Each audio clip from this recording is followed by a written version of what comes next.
Muy buenas tardes. Antes de comenzar, les solicitamos por favor silenciar sus teléfonos celulares. La Unidad de Vinculación con el Medio de la Facultad de Ciencias le da la bienvenida al ciclo de charlas de la Facultad de Ciencias. En esta ocasión es la última sesión del año. Saludamos a quienes nos acompañan esta tarde, a los académicos, público general, alumnos de los establecimientos educacionales, el que ha llegado por ahora, el Colegio Windsor, y debería llegar en un momento el Liceo Santa María la Blanca y el Colegio María Auxiliadora. Esta tarde contamos con la participación del profesor Luis Gutiérrez, doctor en Matemáticas de la Universidad de Chile y académico del Instituto de Ciencias Físicas y Matemáticas desde hace 7 años. Hoy nos va a contar sobre geometría y álgebra como los dibujos de Escher, así que lo disfruten.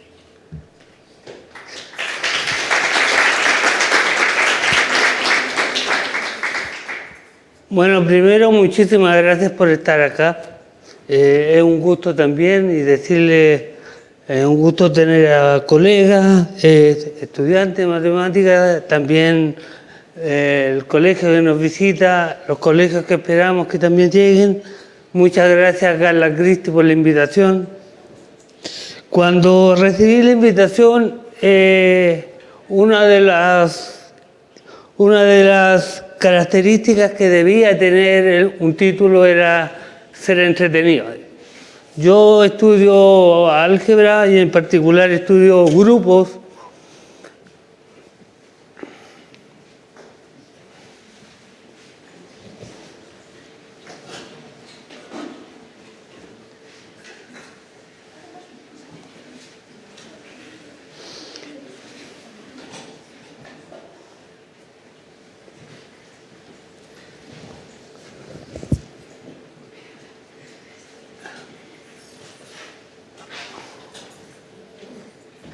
Bueno, disculpen la interrupción. Bienvenido a la estudiante, al profesor que acaba de llegar. Como contaba, cuando recibí la invitación, una de las características que había que intentar buscar era un título lo más atractivo posible, precisamente para esto, para que ustedes vinieran. Mi trabajo se centra en álgebra y en particular en grupo. Grupo es un conjunto con una operación que satisface ciertas propiedades. ¿Cuántos grupos hay? Muchísimos, de muchísima naturaleza, entonces es un campo muy amplio. Pero muy abstracto en principio para empezar una charla. Entonces, ¿qué dije? Bueno, una de las cosas que uno se puede maravillar es cuál es la relación entre álgebra y geometría. En particular, cuando en el siglo XVIII se empiezan a preguntar cuál es el quinto postulado de Euclides. ¿Es realmente un postulado? ¿Es realmente un axioma? Dado una recta y un punto fuera de ella, existe una única paralela a L que pasa por ese punto. ¿Eso realmente hay que asumirlo o se puede demostrar? Entonces, el siglo XVIII... Al final del siglo XVIII, un matemático alemán brillante, Felix Klein, dio exactamente esa relación entre geometría y álgebra, que es lo que me parece un buen punto para empezar. Y como tenía que ser atractivo, le puse los dibujos de Escher. Yo de dibujos no sé nada, pero uno puede mirar. Escher fue un matemático de los Países Bajos, vivió en ese tiempo. Y para la gente de matemáticas, en realidad lo que hay aquí es una cinta de Möbius, y si uno sigue los jinetes de aquí, estaban por fuera de la banda, por dentro de la banda, caminando, y se fueron, y de repente aparecen por afuera de la banda. ¿Sí? ¿Qué sucede? Una banda, tenemos una hoja y la pegamos así, ¿sí? Una de los lados lo pegamos así. Eso es la cinta de Möbius. Tiene mucha estructura matemática, así que decidí empezar por ahí. Pero en realidad, ese otro dibujo de Escher, y lo que uno puede notar y por eso la metáfora entre geometría y álgebra, que ese pilar que está ahí, este pilar que está aquí termina en ese alero que está ahí, que se supone tiene que ser la espalda de este escenario, ¿sí? De este descanso. Ese pilar llega a la espalda de ahí. O sea que los pilares se cruzaron. ¿Qué hizo Escher para jugar con las perspectivas y lograr que eso pasara? ¿Sí? Esa imaginación, yo no sé de los dibujos, Escher no sabía mucha matemática, así lo declara un sitio oficial de su trabajo, pero sin embargo la creatividad hizo que lograra esta fama. Bueno, entonces empecemos con el título. Uno puede buscar en geometría cuál es hay varios resultados realmente populares, realmente conocidos, ¿sí? El teorema de Pitágoras es popularmente conocido. Si uno hace una encuesta en una micro, por ejemplo, dime algo de matemática. El teorema de Pitágoras. Puede que no sepa, digamos, pero el nombre lo conozco. Otro teorema, bueno, dentro de la geometría en realidad saqué esta cita textual de un libro de un matemático Harshon. Dice, de todos los trabajos de la antigüedad que han llegado hasta estos días, los elementos de Euclides son universal y merecedormente estimados, más que ningún otro trabajo. ¿Sí? Hoy día, a dos milenios de este trabajo, al menos 2 milenios, todavía estudiamos geometría. Y uno podría preguntarse por qué pasa eso. Yo esto lo corté ahí, pero después venía: ninguna otra ciencia puede mostrar un conocimiento adquirido en la antigüedad que tenga tanta importancia hoy en día. Es realmente sorprendente, digamos. Entonces, ahora sí, dentro de los teoremas realmente populares, es que la suma de las medidas de los ángulos interiores de un triángulo suma 180 grados. Sí, ese es realmente un resultado conocido, muy usado en el colegio. La pregunta es, ¿qué significa teorema en esta geometría? ¿Sí? La geometría fue el primer pilar de la matemática, la primera área de la matemática en tener esto de conceptos primitivos. Nos ponemos de acuerdo qué van a hacer, esos elementos van a satisfacer ciertos axiomas y conjugando esto con nuevas definiciones nos van a entregar teoremas.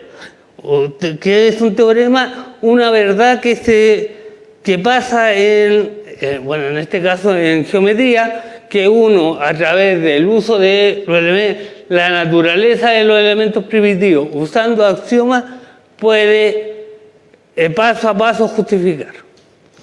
Un ejemplo de esto es este axioma que está aquí: por 2 puntos pasa una única recta. ¿Sí? La verdad, entre paréntesis, uno se podría preguntar, ¿por qué no pasan 2?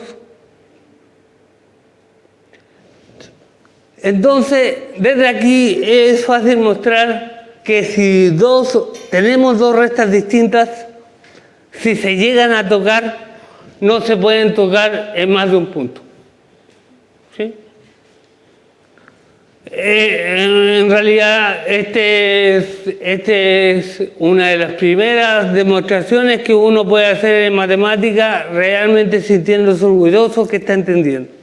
Porque supongamos, si uno supone que estas 2 rectas se cortan en 2 puntos distintos, entonces, usando ese axioma que está ahí, ambas rectas son iguales a la única recta que existe. Entonces una sola. No, pero no puede pasar, porque partimos por rectas distintas. ¿Sí? Entonces, volvamos un poco a este teorema, si este teorema, entonces tenemos que lograr deducir, lograr dar una secuencia lógica de pasos que nos permita dar la demostración. ¿Sí? La demostración pasa por ese axioma que se conoce como el postulado de las paralelas o el quinto postulado de Euclides, y tiene como elemento una recta L y un punto A que no, S, A, S, que no está en L. Con esa configuración, entonces, debe existir una única recta que pasa por C y es paralela a L. ¿Sí? Ese es un axioma. Entonces, con esto, uno vuelve a tener el triángulo y entonces puede notar ese segmento está sobre una recta. Entonces, ese punto no está sobre ese segmento, entonces se puede tener esa configuración. Tomamos esta recta L que pasa por C y es paralela a la base, ¿sí? Como estas dos rectas paralelas están cortadas por esa transversal, ese ángulo alfa se repite allí y ese ángulo beta se repite ahí, ¿sí? Y es un par complementario, así que terminamos la demostración. Un poquito de esfuerzo y nada más. Alfa más beta más gamma debe ser 180 grados. ¿Y qué es lo que hicimos entonces? Tenemos nuestra segunda demostración en matemáticas. Entonces, una pregunta natural hoy día, con el desarrollo de la matemática hoy día, por cierto, es este postulado que acabamos de decir, ¿es realmente un postulado? ¿En qué sentido? ¿Es una verdad que no puedo tocar? O sea, usando cosas anteriores, ¿puedo llegar a justificar eso que está ahí? ¿A la existencia de una recta paralela? Eso se lo preguntó Gauss y muchísima gente más en el siglo XIX, en los comienzos del siglo XIX.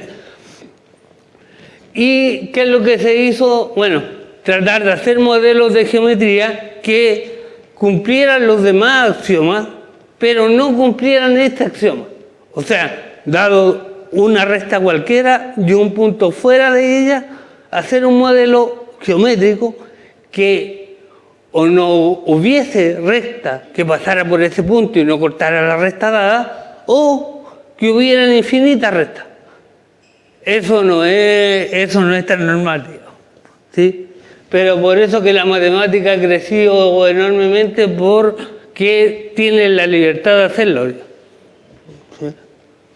Entonces, en otras palabras, ¿por qué? Y era lo que había preguntado antes, ¿por qué tendría que existir una recta paralela? Otra pregunta requete natural, o lo que estaba diciendo antes, ¿por qué no hay más? 2, 3. Y aunque uno es muy finito, ¿por qué no hay infinitas rectas? ¿Sí? A eso entonces uno puede construir el siguiente modelo de otra geometría. ¿Sí? Vamos a tomar los puntos del plano, un punto del plano con la segunda coordenada mayor que 0. ¿Sí? Definición. Una recta L va a ser una recta vertical que empieza en el eje real, y se vaya al infinito, o una semicircunferencia con extremo en el eje real. ¿Sí? Entonces nuestra definición de paralela es la misma.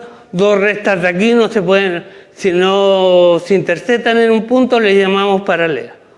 Entonces, ¿qué ocurre con esto? Ahí hay ejemplos de rectas paralelas. Este L1 es una recta, este L2 es otra recta. Ese punto que está en azul no está en el conjunto que nosotros estamos considerando, así que esta recta que está aquí es paralela a esa. L1 es paralela a L2. ¿Sí?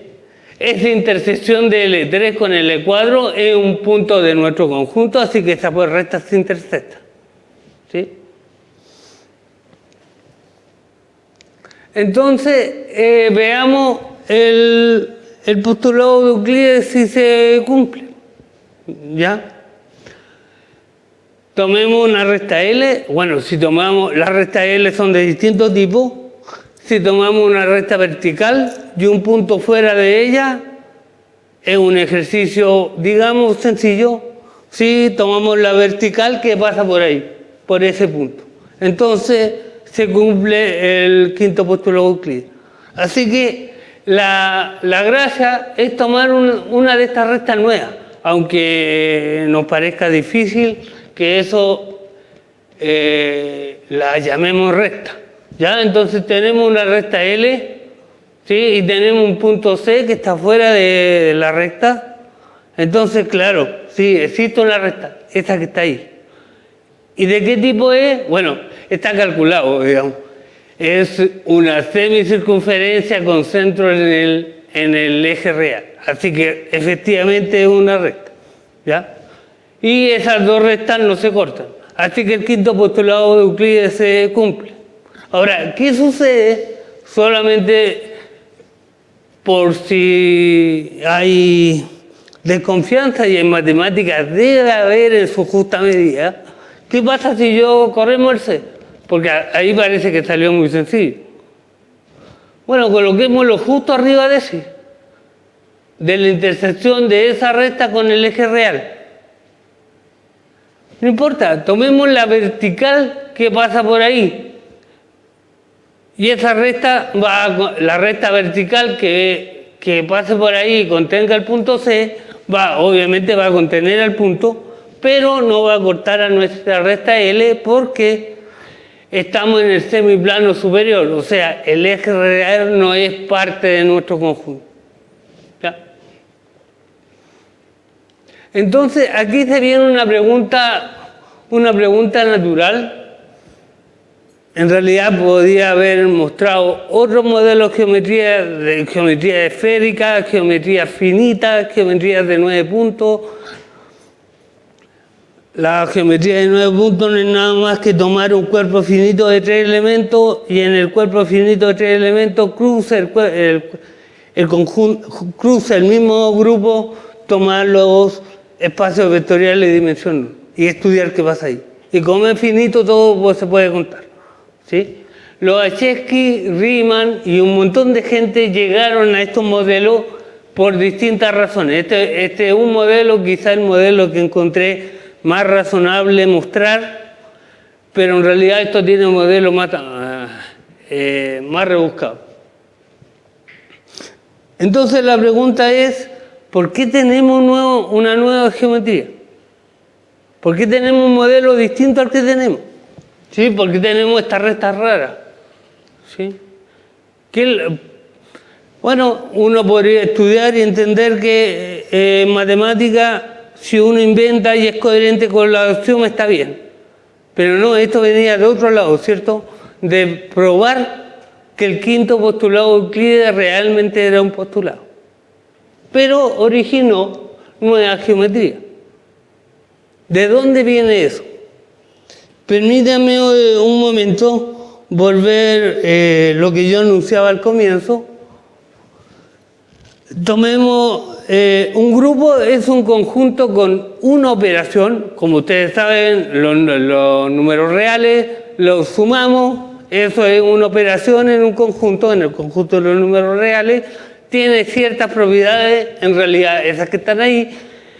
Como yo estudié el grupo, era inherente, era pecaminoso, si no escribía la definición formal, pero no se preocupen, un conjunto y una operación con ciertas propiedades. Eso es un grupo. ¿Sí? Sobre todo para nuestras visitas de colegio, los números enteros son, con la suma, es un grupo abeliano. Ustedes pueden ver, el 0 sumado con cualquier número entero les da ese número entero. Si yo tomo el 2, por ejemplo, tiene que tener el elemento inverso, y el elemento inverso quiere decir que tengo que tener otro elemento que sumado me dé el 0. ¿Sí? Y si tomo, por ejemplo, el 2, bueno, está el menos 2 que sumado me da 0. Si eso lo verifico para cada elemento en el conjunto, entonces entonces el conjunto con esa operación se llama grupo. ¿Sí? Y bueno, está la TOSO también, está el conjunto de los números racionales, también tiene esa estructura. Bueno, y siguiendo los reales sin el cero y la multiplicación también tiene esta estructura, ¿no? Pero no hemos salido del aula. Es muy fome, digo. ¿Sí? ¿Cómo no nos vamos a salir un poco del aula? Bueno, los grupos han mostrado en estos 100 y algo años de desarrollo un montón de aplicaciones. Miremos esta. ¿Quién no conoce el cubo de Rubik? ¿Sí? ¿A quién no le ha enviciado ni le ha dolido su honor no lograr armar el cubo? ¿Sí? Incluso, no sé si estos originales, pero un cubo lo puede desarmar y tratar de llegar y ponerlo a la mala, digamos, ¿ya? Así que todo eso puede valer si el honor está en juego. Pero resulta ser que ahora si uno toma el cubo de Rubik hecho, entero como corresponde estar, y a eso le hace un movimiento, eso es un elemento. Si a ese estado en que quedó el cubo de Rubik le hace otro movimiento, entonces ahí tengo dos movimientos que se están concatenando. Entonces puedo decir, giro a la izquierda, después bajo hacia el sur, después giro. Toda esa concatenación, entonces,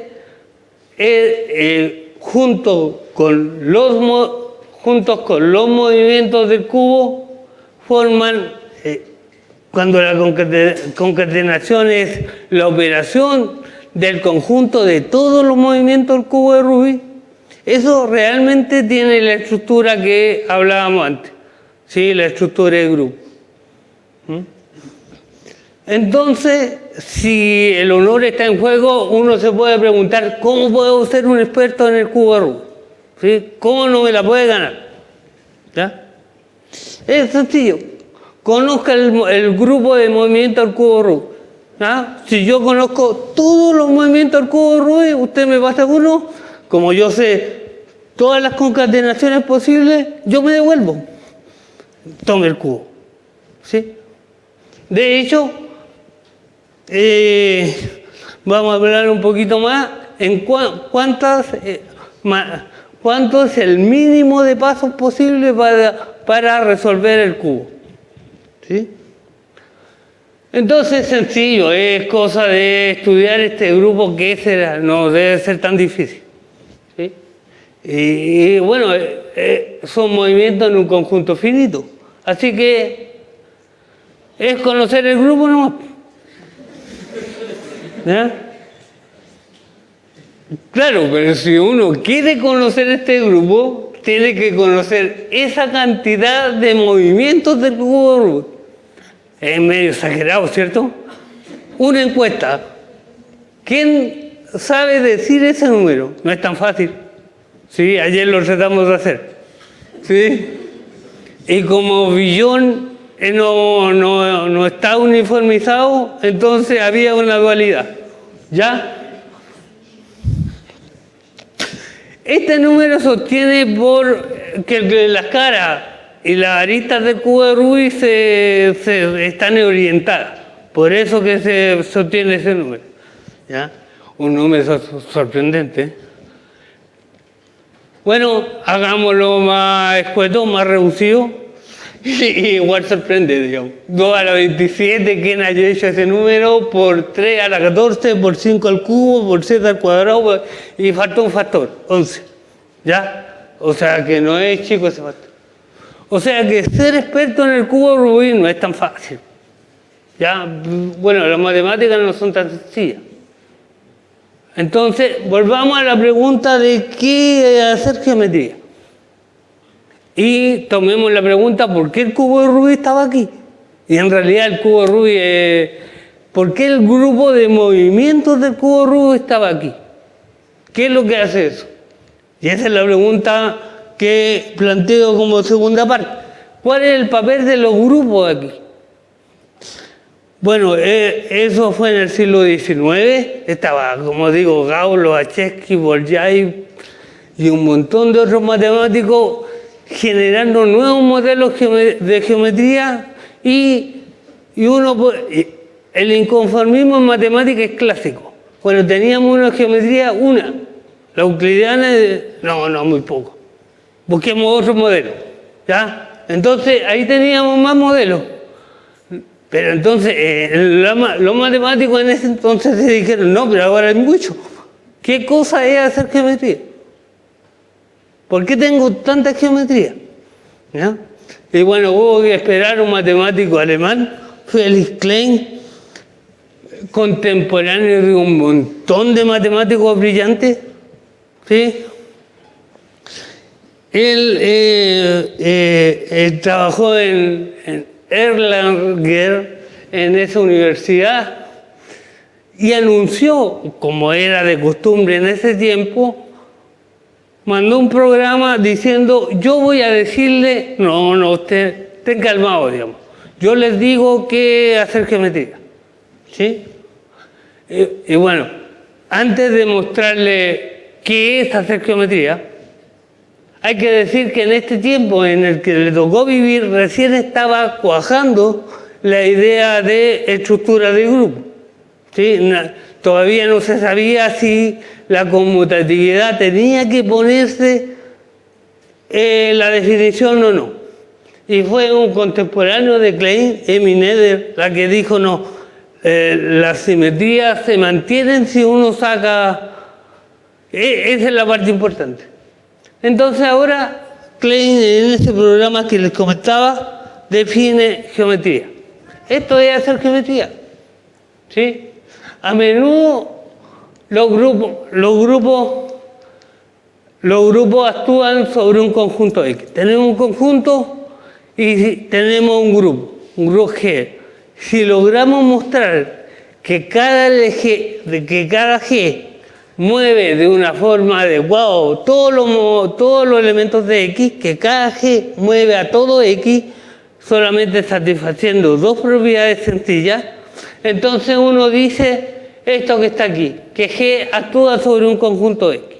¿Ya? Si lo mueve, cada X mueve a todos los elementos del grupo, del conjunto, con dos propiedades que no son nada técnicas, pero como ya está la definición de grupo, estamos bien con definición. Entonces Klein dijo, geometría es el estudio de todos los invariantes que tiene el conjunto X bajo la acción de ese grupo G. Eso es lo que es. Bueno, yo tomo G, tomo un conjunto, hago que ese conjunto mueva los elementos de ese X y ahora estudio qué elementos o qué conceptos se mantienen invariantes por esta acción. Eso es lo que es geometría. Pero en realidad, como que aquí se perdió la geometría. ¿Sí? Como que no hay, digamos. Ya eso es geometría. Pero no están los monitos, digamos. ¿Ya? Entonces, uno tiene derecho a objeción. ¿Sí? Algo está pasando. No puede ser que yo partimos la charla con un triángulo, dibujamos los ángulos interiores del triángulo, pero ahora con esta definición que está aquí no hay geometría. No, en realidad lo que hizo Klein fue darle toda la tribuna que en realidad tenía hacer geometría. ¿Cómo recuperamos entonces? Otra cosa que se me ocurrió poner, muy abstracto, sí. Sí, cuando veníamos en la micro, nadie pensaba que geometría era eso. ¿Sí? Y pues, se me perdieron los triángulos, la circunferencia, la congruencia. ¿Sí? Bueno, entonces, ¿cómo recuperamos la geometría euclidiana? Consideremos el conjunto de todo el plano, ¿sí? R2, y tomemos el G, el grupo de isometrías de R2 con la distancia normal, la distancia euclidiana, ¿sí? Isometría quiere decir lo siguiente: tengo dos puntos cualquiera en el plano, esos tienen una distancia. cuando le aplico a cada uno de estos puntos la función f, esos puntos de imágenes mantienen la distancia. Y eso se hace para cada par en R2. Ese es el conjunto de isometría. Entonces, por eso que estudian eso en el colegio, están las traslaciones, ¿sí? Todo el plano R2, yo le sumo un vector fijo, ¿sí? Y cuando uno saca la distancia euclidiana, fácilmente ve que en realidad es una isometría. Las reflexiones también, las rotaciones también. Y bueno, vamos a considerar este grupo con esta operación, la composición de funciones, ¿sí? Como la isometría va de R2 en R2, la composición va de R2 en R2, la composición de biyectiva da biyectiva, y como cada uno es isometría, es fácil calcular que la compuesta también va a ser una isometría. Bueno, entonces, ahora volvamos a preguntar dónde están los grupos, dónde están los triángulos. ¿Por qué uno estudia los triángulos? ¿Sí? Y aquí está preguntado lo mismo que acabo de decir de otra forma. ¿Cuáles son los invariantes de este grupo? Según Klein, eso era la geometría euclidiana. ¿Sí? O preguntado de otra forma, como nosotros conocemos la geometría euclidiana, ¿cuáles deberían ser los invariantes? Por cierto que los triángulos, ¿cierto? Por cierto que la circunferencia.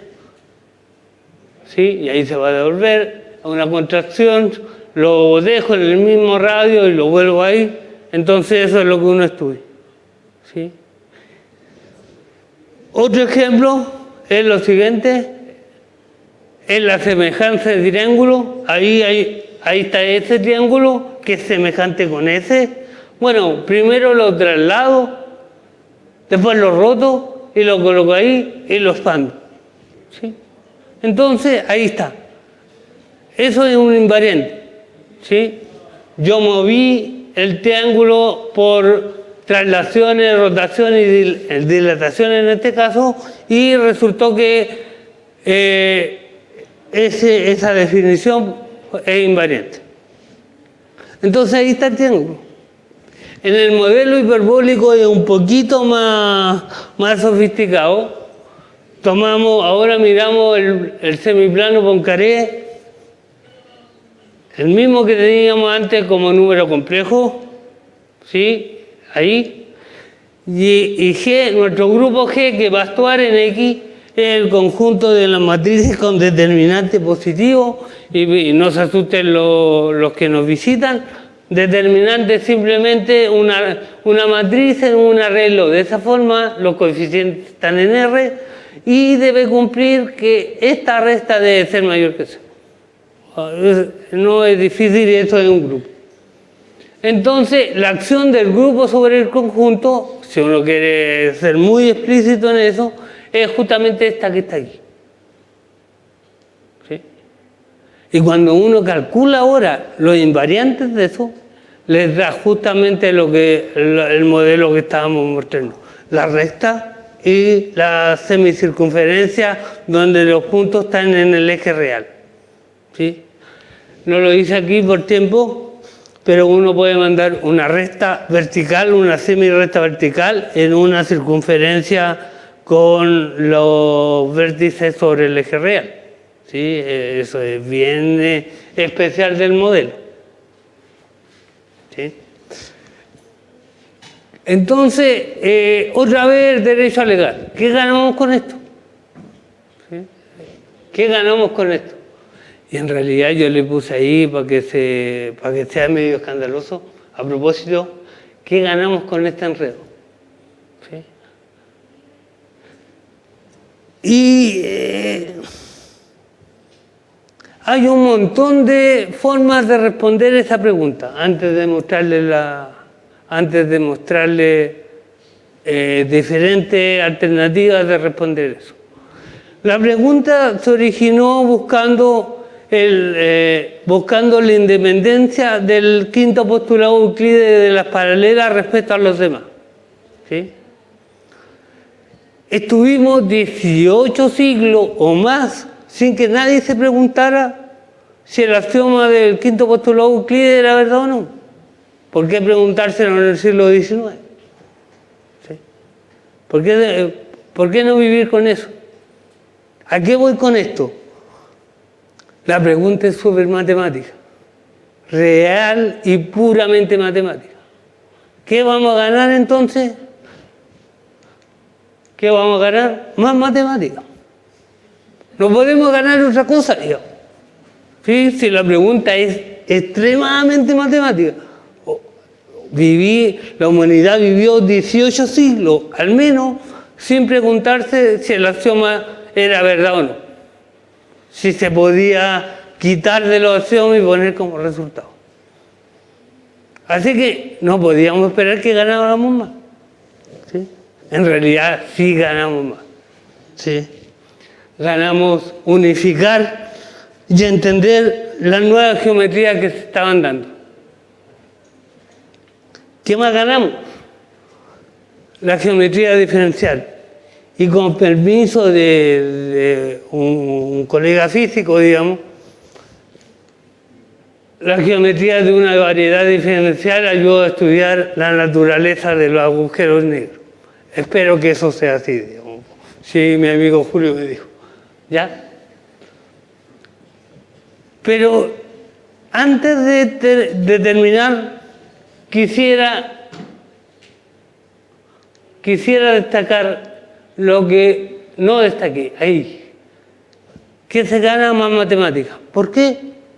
Porque las matemáticas son autocontenidas. Yo me pregunto cosas lógicas a partir de todos los axiomas anteriores e intento responderlas. Entonces uno se puede preguntar por qué. Y hay gente de distinta naturaleza y dice, bueno, yo en realidad necesito un porqué. Yo necesito una motivación para estudiar eso. Sí, es válido. Pero también es válido no tener ninguna. Ya yo me hice una pregunta, está bien formalizada, entonces la trato de resolver. Eso es matemática. ¿Sí? Y bueno, ¿qué ganamos? Estudiar un grupo. ¿Cuántos grupos hay? Muchísimos. Y dado la naturaleza de la audiencia, no los voy a aburrir, pero esto es lo que yo estudio. ¿Ya? Este tipo de representación es la que yo estudio. ¿Qué es una representación? Y lo único, tomo de ese grupo, esa definición rara que había ahí, un conjunto, una operación satisfaciendo tres cosas, y resulta que me pasa en el grupo y no entiendo su naturaleza, su estructura. ¿Sí? Entonces uno cree saber álgebra lineal y saber álgebra lineal muy bien, lo cual no es tan verdad. ¿Ah? Y lo que hace es meter un grupo dentro de un grupo de matrices. ¿Por qué? Porque las matrices invertibles o de determinantes no nulos forman un grupo. Y en realidad son el grupo de automorfismo de un espacio vectorial. Álgebra lineal, yo sé eso. No sabe tanto. ¿Sí? Porque los grupos son de muy distinta naturaleza. ¿Sí? Entonces, eso es representar un grupo. Tomar el grupo y meterlo en un grupo de matrices con determinantes no nulos, o aprovechar el álgebra lineal, más o menos, lo que se pueda, digamos, y decir algo del grupo. Eso es lo que yo hago. ¿Ya? Y bueno, eso es. Muchísimas gracias por la...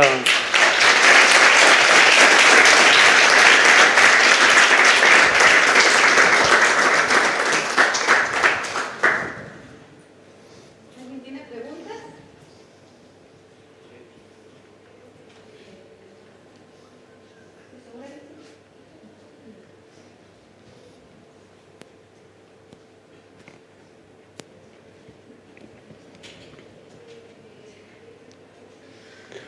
No se preocupe. Si no hay preguntas, no hay. En matemática, digamos. I hope.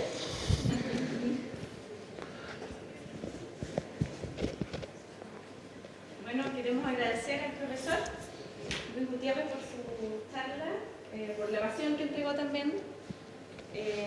Y agradecemos a los estudiantes, bueno, a todo el público y a los estudiantes del Liceo Santa María la Granja, Colegio Windsor School y María Auxiliadora. María Auxiliadora. Así que muchas gracias, finalizamos el ciclo de charlas de la facultad y lo esperamos el próximo año. Seguimos con estos ciclos de charlas con distintos temas relacionados con